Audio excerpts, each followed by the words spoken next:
Over the last 3 months, we've explored all of the Florida Keys. We've stayed at all 3 of the state campgrounds of John Pennekamp Coral Reef State Park. We've stayed at Curry Hammock State Park, and we've stayed at Bahia Honda State Park. Plus, we took a ride down to Key West. Right. In today's video, we're going to discuss the question that everybody wants to know. What is the best state park in the Florida Keys?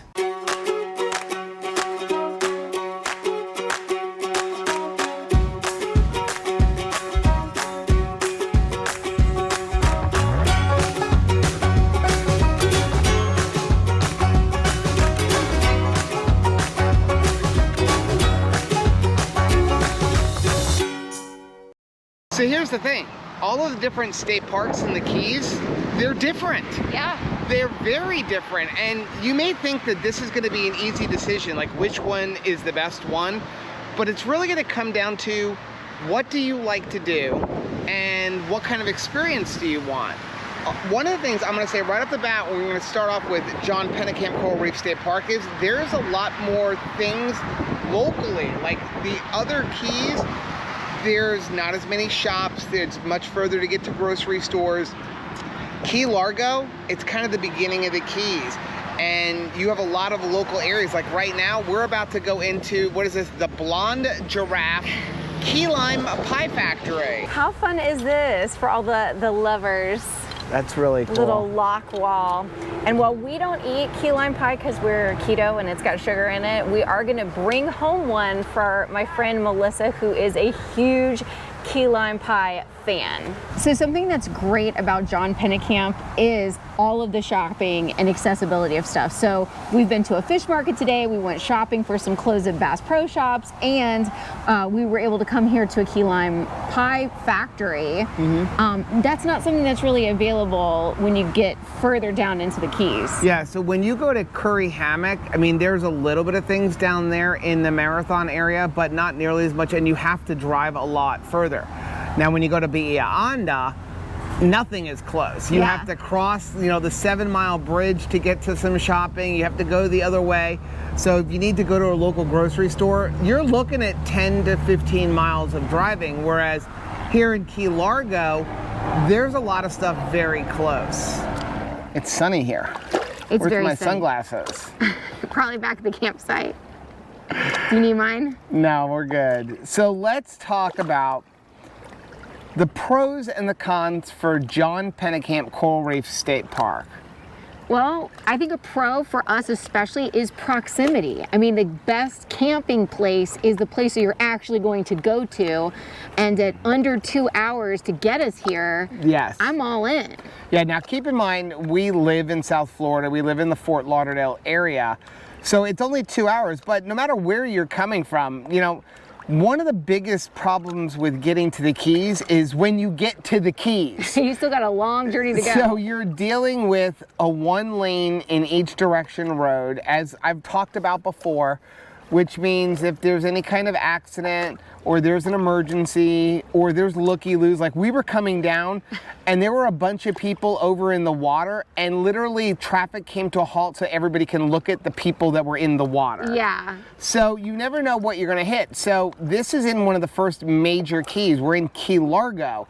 So you don't have to drive, 60 miles to Curry Hammock or 100 miles to Key West. You're at mile marker 100, and it's pretty good for just coming in and hitting, like saying you're in the Keys. Yeah, absolutely. Another pro for John Pennekamp is going to be, I think that there is more to do within the actual, I'm not talking about the surrounding area, I'm saying within the actual state park.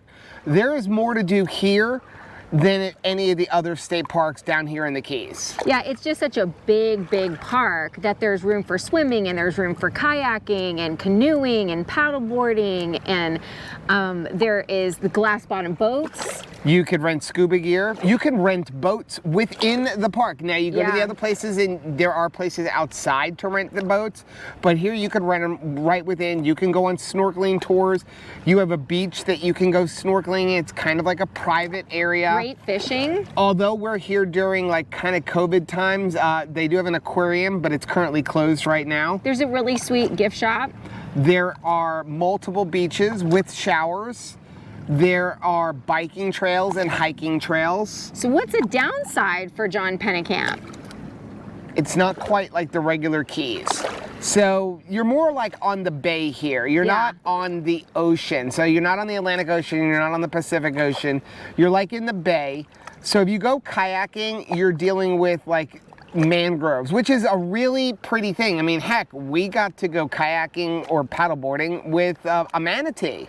Oh, it was awesome, but it's not the crystal green and blue waters that you're used to. It looks a lot more like springs water to me. You can see, but what you're looking at is kind of brown and gunky, and this is definitely the place where you're going to want to invest in some good water shoes, because the kids are not going to think that this is awesome when they touch the sand if you go to the beach areas. Yeah. So another downside for me is going to definitely be, as much as like this is a close camping area for us, the campsites, they're close. Yeah, bring your like dial, because everybody will smell you. You're that close to your neighbor. I mean, it's like you can definitely reach out and touch someone. I mean, and I talk about it all the time in other videos, like we're more into state parks and not so much like into the Thousand Trails parks. First of all, because we're weekend warriors and we can be this way, but I'm just not into what I call parking lot RVing. Yeah. Where you are like, you know, literally like just an RV upon an RV upon an RV, and you can't even extend your awning.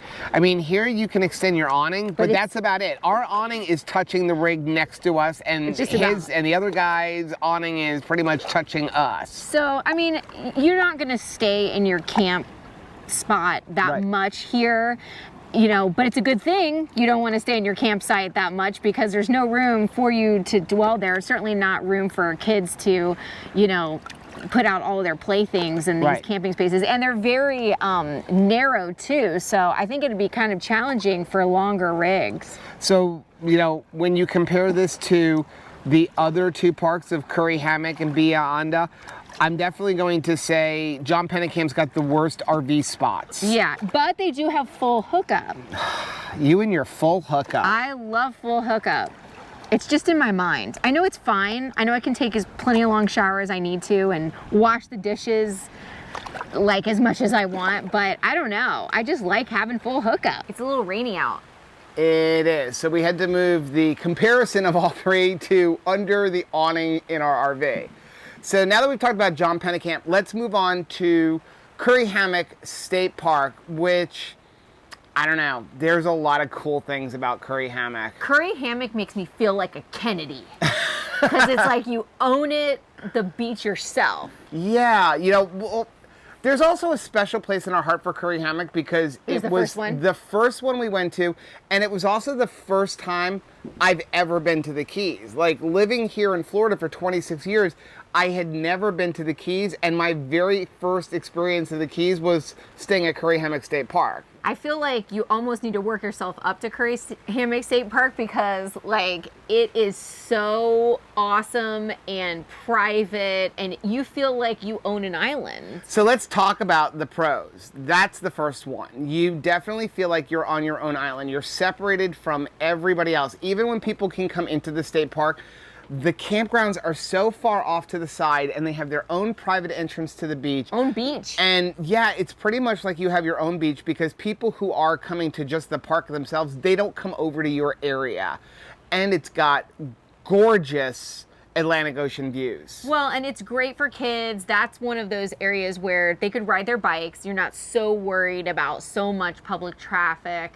I think that they have a lot of shallow areas, which are really nice, and provide like a paddling pool for little kids. And I just think that that's a great family atmosphere. Let's add in the restrooms with the 2-story thing, so you have like that whole deck that you can kind of overlook the Atlantic Ocean and watch the sunset and the sunrise. I mean, there's just so many nice things to say about it.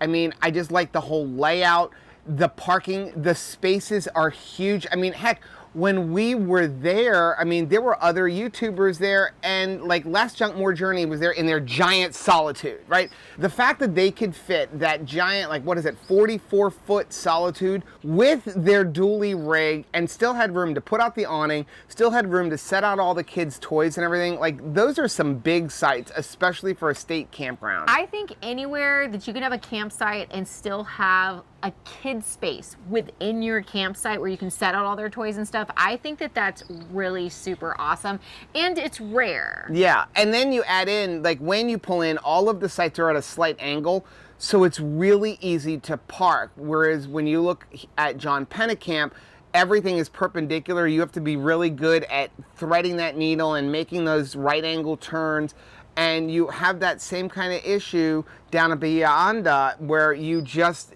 it's not quite as easy to park. There's so much extra room for parking at Curry Hammock. Now, if you can get into Curry Hammock, try your best to also get that next level waterfront view, because Yes. being able to open up your door and just see the ocean in back of you is pretty magical. Although I would take a campsite anywhere in there. Yeah, all the campsites are really nice because all of them are within 100 yards, 200 yards walk to your own private entrance through the berm, through the, you know, the dune to the beach. There is the kayaks and paddleboards, but let's get into the negatives, because I will say out of the three, it's got the least amount of things to do within the park. Yeah, you have to just really like being in kind of shallower waters. Not a lot of fishing opportunities. There's not a lot of fishing opportunities, not as much at least. And it's just a smaller park altogether. So if you're looking for, you know, a 20-mile bike ride, it's not probably going to be Unless you just want to go over, like, you know, the 7 Mile Bridge and just paddle down, you know, US 1 and stuff. Which is Which is fine. But there's another pro is that it is, because it's on Marathon, there is a little bit more shopping there as opposed to Bahia Honda where there's nothing around. But there's not a whole lot to do in Curry Hammock when it comes to just the main campground. Everything's going to be outside. If you want to go parasailing, if you want to go snorkeling or anything like that, you're going to have to go outside, which is fine, Yeah. and find like a local store or vendor or something like that. Yeah. Okay, we have one more. It's Bahia Honda. That is a great campsite. Okay. I mean, there is a lot to do there. They have a marina. They have a very large public beach. It's a Lots of fishing. prime opportunity for you to meet your friends from the local area there also, because it's got such a big public beach area. 10 campsites directly on the water, so if you want to be on the water, with 2 of them, you almost have like a private beach. Yeah. The restrooms are brand new. Everything's been rebuilt. Lots of places to explore. Lots of places to walk around. It's a big campus. I think there are a couple more spaces there than the other 2 parks. It's definitely looks like it's been modified. The beach is gorgeous. Like, if you want water. as close to a regular beach experience, like when I say regular beach, I mean like going up to Fort Lauderdale where you have the nice sandy beach and place to lay out.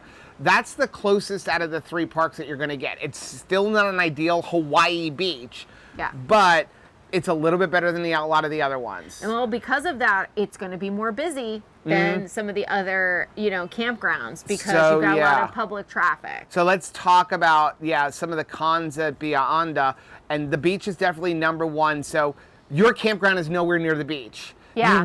You can walk there, but if you're like us and you have a paddleboard, or if you have kids and you have a bunch of toys and stuff, you're not walking, you're driving, and parking is limited.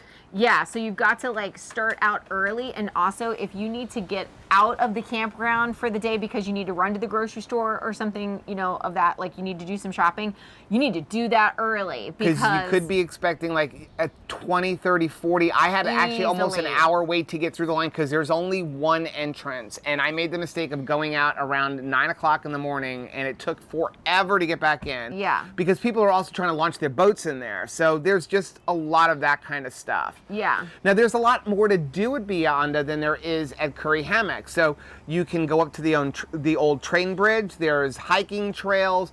There's, like we said, the fishing, the swimming, the boat launches. There's a lot to do there. There's probably the most amount of beautiful picnic opportunities at Bahia Honda also, because it feels like every single, you know, spot has a gorgeous picnic bench in there, and like that's really where you want to just eat out. Let's get into a couple more cons, because I've got a few more cons for Bahia Honda. Because I'm gonna be honest, when we first saw Bahia Honda, we took a tour of it while we were staying at Curry Hammock. I was in love, weren't you? Yeah. I mean, the spaces on the water, we were really looking forward to it. And I'm not saying I would turn down a space there, but I'm definitely going to be pickier as far as which space I get. You want waterfront? I only want waterfront at this point, because here's the thing. If you're looking for quiet camping, It's not there. Beyond is not, it's not it. Like, first of all, there's kids riding around, which we love kids. Yeah, we have 3 of them. We work with kids. Yeah, but you may not want to have kids riding up and down on bicycles and stuff like that all the time. My thing is more about the motorist noise. So yes, so you have the Bahia Honda Bridge right there, and you have actually several of the campgrounds that are like campsites that are on the water, as well as the ones across from them. You hear all of the road noise from that bridge, and there's a lot of it. So if you're looking to not have road noise, you may want to stay at one of the campsites that aren't on the water. Right, as crazy as that sounds. Now, the other big issue with this is if you're gonna go to Bahia Honda, bring everything you need, because there's nothing for shopping on that key. You're either going over to 7 Mile Bridge, which is over 7 miles by the time you get to the store, to get bait or grocery store or anything like that, or gas or anything you may need, or you got to go the other way, and that's another like 8 to 10 miles. So there's nothing really close. There's no running out to Publix to get something. So if you're somebody who is likely to want to make daily trips to the store, or you are like kind of forgetful, or the kids, you know, have something that they need that just kind of pops up, John Pennekamp may be a better choice for you than Bahia Honda, where you better be like prepped like an Eagle Scout, like ready for anything. Yeah, I mean, and again, it's really nice. It's also the closest one to Key West. You've only got about an hour drive to Key West from Bahia Honda, as far as when you compare it to John Pennekamp, where you're over 2 hours away still. Yeah. So you have to kind of look at all of that stuff. But let's talk about what we're here for. Which one is the best one? Well, for us, we're a couple. So we're looking for a relaxing couple getaway. So what would you say is the best one for like a romantic getaway for a couple? Curry Hammock. I'm going to have to agree with that. If you just want a peaceful, like, think Hawaii vacation without the expense of Hawaii, you need to go to Curry Hammock, which is probably why I find it's the most difficult one to get into. When I'm constantly looking for spots, and I'm always looking for places and, you know, sites to get in, that's the one that I can almost never find. I can find John Pennekamp sites on a pretty regular basis. Yeah. You just got to be quick on the finger. I can find Bahia Honda on a pretty regular basis, not the sites I want, which is 12 or 13, but I can find them. Now, I think for somebody who wants the Key West tourist experience, so maybe you're only here for a small amount of time and you want to make sure you're getting in all of like Key West and, you know, everything there has to do with like the Keys, you want that Florida experience, I'm going to say Bahia Honda. I'm going to say Bahia Honda or Curry Hammock, because both of them, they're like midway. You know, they're about 15, 20 minutes apart from each other. They're midway. Proximity, though, to being able to touch the buoy and like go to all of the restaurants and stuff. And I think that Bahia Honda is like a good home base where you're not paying those Key West prices for lodging, but you're able to take advantage of all of the stuff that there is to offer in all the Keys. Yeah, and you might want to check out our video that we have. I'll leave it linked right up here on should you even come to the Florida Keys. Because maybe you're like, I don't even, after listening to these two guys, I don't even know if I want to come to the Keys, right? Yeah. So go check out that video and we go over whether you should even consider coming to the Keys. Now, if you just want like a family vacation, you want to do a lot of things outside of the campground, but you also want to have a lot of things to do inside. I think we're here. And John Pennekamp. Especially if you don't care about the nice white sandy beaches. You want to come to John Pennekamp. Yeah, because you're going to have all of the amenities that you need. I think that you're going to be able to go and explore if you want to. Like, you know, there's adventures to be had if you're interested. But also, if you just want to like go shop for shells, not Right. even like find the shells yourself, but like you want to shop for shells and get some sandals and just enjoy all that, you know, South Florida even has to offer. I think John Pennekamp is a good fit for families. Yeah, so what does this mean for you? Which one is the best state park in the Keys? There's no answer. It's really going to up to depend on you. what you're looking for. For us, if you're going to ask me what is my absolute favorite park, where do I want to stay at if at all possible? Curry Hammock. It's going to be Curry Hammock. With John Pennekamp is probably number 2, only for us because of location, because it's a quick drive. Well, and I can't say strongly enough that I think it just depends on like your experience too, because if you have, you know, a memorable moment, a good belly laugh, an important talk, like that impacts how you view where you're camping. So I think that wherever you're staying, I think that it has the potential for being a magical place, not because of its proximity to an, you know, amenity or like something to see, but more because of who you're with and what you're just choosing to do in that moment. Yep. Well, that is going to be our video on which is the best state campground in the Keys. Now, let us know down in the comment section, have you been to any of these campgrounds? And if so, what is your favorite one? Also, let us know, are there any private campgrounds down here in the Florida Keys that are open to people who don't have memberships like Thousand Trails, because we don't have any of those memberships? And we would love to go stay at them, especially if you tell us you think they're better than the Florida State campgrounds. Yeah, I wanna which go. I feel like might be hard to beat. But All right. let us know down in the comment section. Now, please do us a favor, hit that like button down below. It really does help the channel. Also, it lets us know what type of videos you're looking to see. Also, please don't forget to hit the little bell icon, and that way every single time we upload a new video, you'll be alerted to it. Until next time, happy camping.